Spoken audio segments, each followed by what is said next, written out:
Fala yasilu syakhsu lil haqiqati allati Tunggu hiya durru.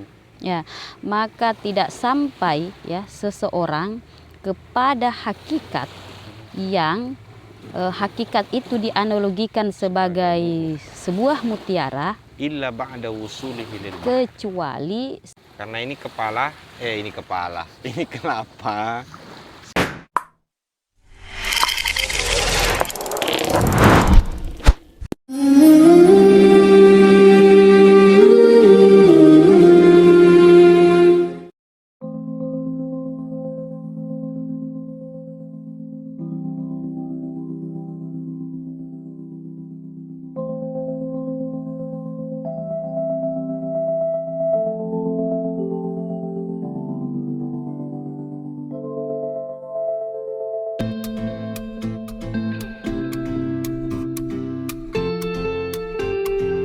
Bismillahirrahmanirrahim. Assalamualaikum warahmatullahi wabarakatuh. Alhamdulillahirabbil alamin. Wassalatu wassalamu ala sayyidina Muhammadin wa ala alihi wa sahbihi ajma'in. Kembali bersama saya di channel SCH Subhan Hawaya Channel. Seperti janji saya bahwa kitab Kifayatul Atqiyah ini akan kami tuntaskan. Semoga tidak cukup lebih daripada 1 tahun insya Allah. Dan saya meminta maaf, permohonan maaf saya oleh karena dalam 2 minggu terakhir ini kami absen karena padatnya aktivitas.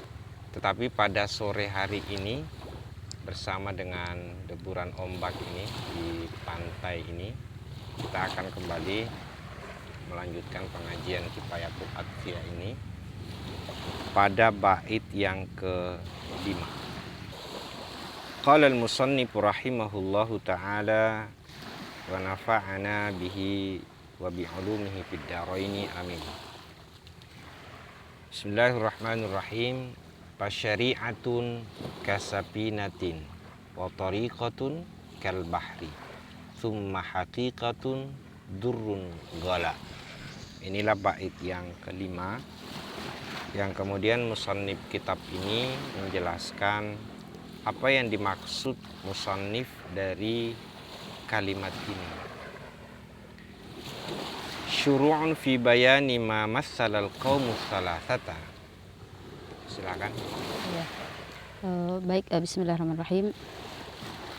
Paparan di dalam penjelasan perumpamaan kaum terhadap tiga hal ya. 3 hal yang dimaksud 3 ini adalah syariat, thariqah, dan hakikat.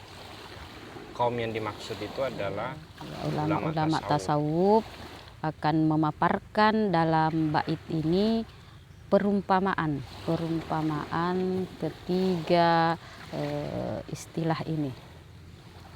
Jadi cara kita beragama ini kemudian diberikan perumpamaan oleh musannif kitab ini. Famatsalus syari'ata bis-sapinati, maka mereka mengumpamakan ya, ulama tasawuf ini mencontohkan syariat dengan perahu. fi annaha sababun fil wusuli ilal maqsadi. Di dalam sesungguhnya perahu tersebut merupakan sebab di dalam sampai kepada tujuan.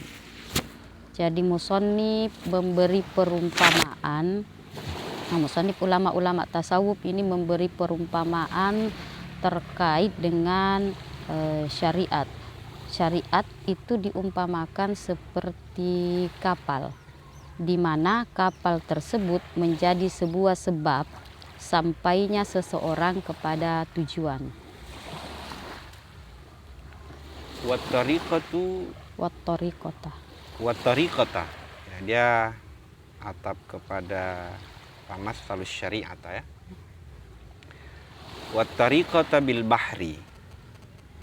Dan thariqah dengan lautan. fi annaha mahallul lil maqsad. Di dalam sesungguhnya lautan tersebut merupakan tempat bagi tujuan. Jadi syariat itu diibaratkan sebagai kapal, kemudian thariqah diibaratkan sebagai lautan, yang mana lautan ini menjadi sebuah tempat tujuan tersebut.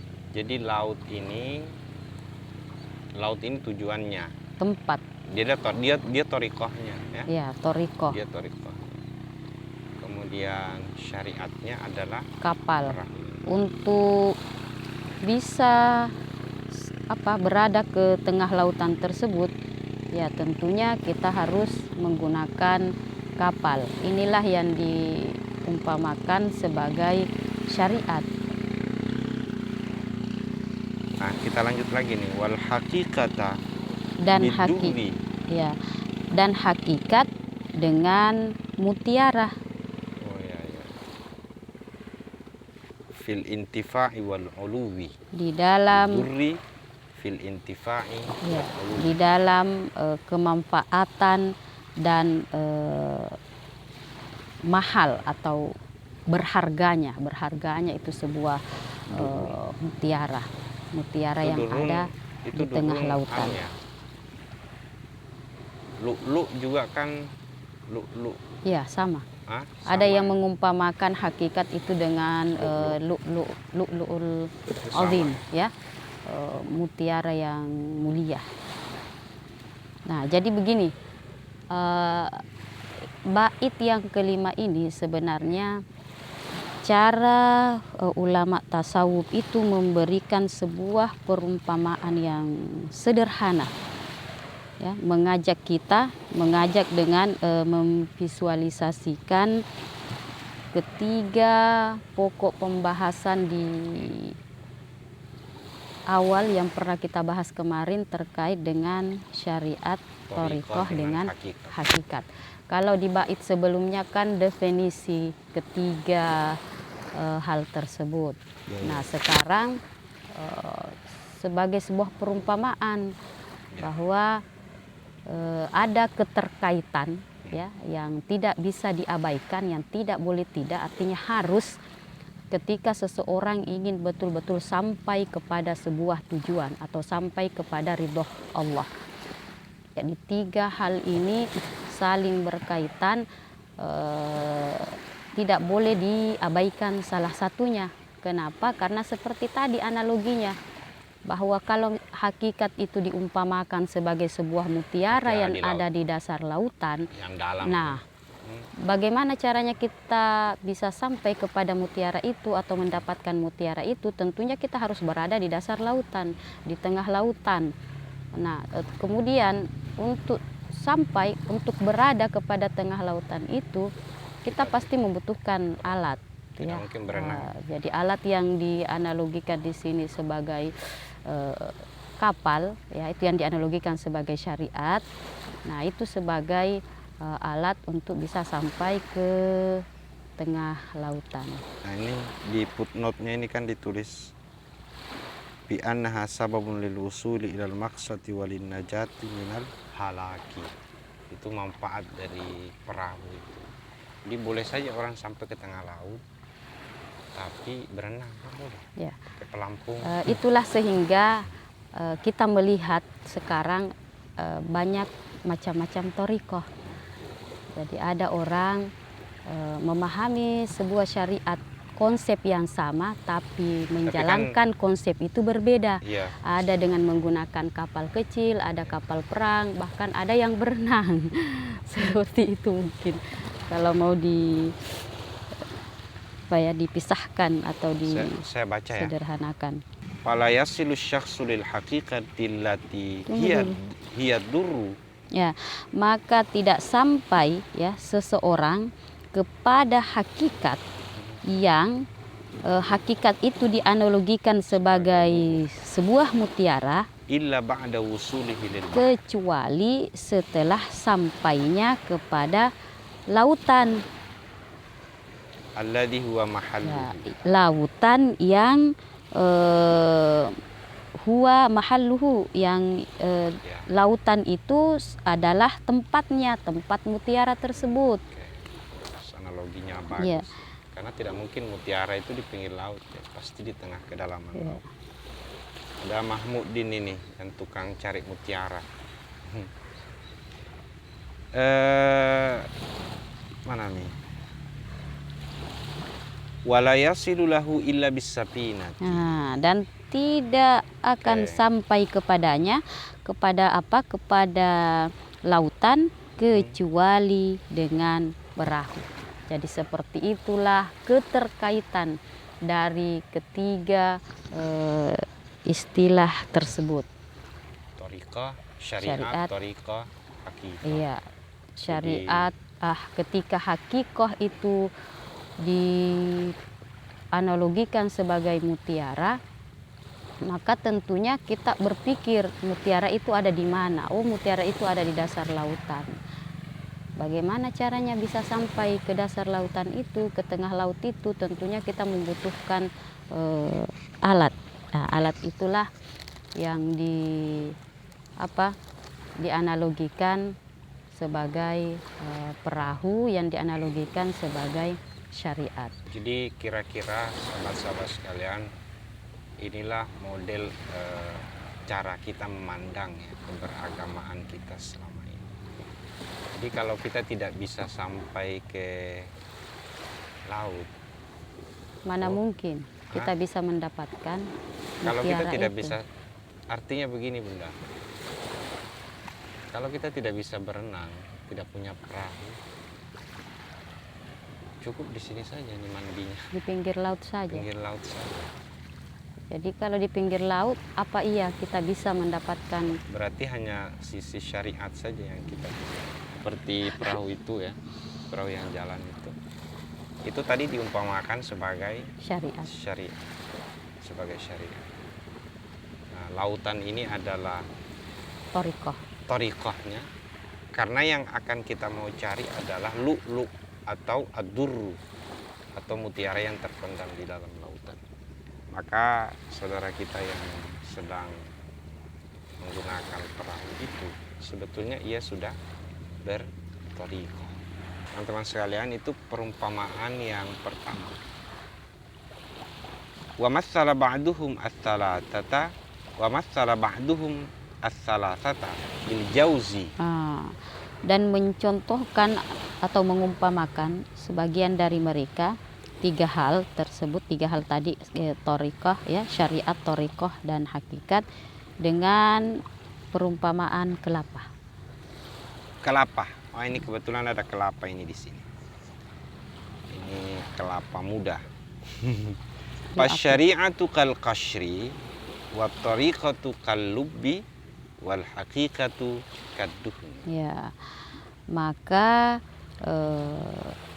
syariat itu, syariat seperti kulit, dan thariqah Apa-apa? kulit Kulit? ya, Kulit apa? kulit Maksudnya kelapa. Ini. Maksudnya ini kulit ya. Nah, syariatu kal qashri. Syariah ini kasarnya ya. Ya, Oke, kulit. kasarnya. Terus Dan thariqah seperti isi, isinya di dalam ya. Oke, dan isinya. hakikat seperti minyak. Hah? Minyak. Minyak. Oh iya, bukan isinya ya. Dia tidak umpamakan Isinya dengan itu kelapa adalah muda. thariqahnya. Oke. Jadi hakikat itu diumpamakan seperti minyak. Fala yatawassalu lid-duhni illa ba'dal wusuli lubbi. Usuli lillubi. Usuli lil-lubbi. Maka tidak akan sampai kepada minyak kecuali setelah sampai kepada isi. Oke. Nah, wala yatawassalu lahu illa ba'dal wusuli lil qashri. Dan tidak akan sampai kepada isi kecuali setelah sampai kepada Oke. kulit. Jadi ada dua perumpamaan ulama tasawuf terkait dengan keterkaitan antara syariat, thariqah dan hakikat.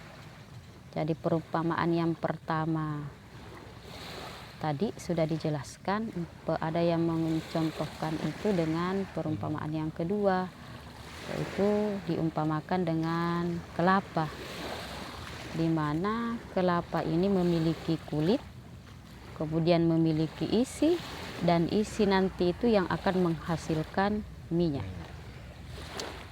Jadi proses makna keberagamaan kita sebagai endingnya itu umpamanya minyak, kira-kira begitu ya. Jadi dia asarnya, dia hasilnya.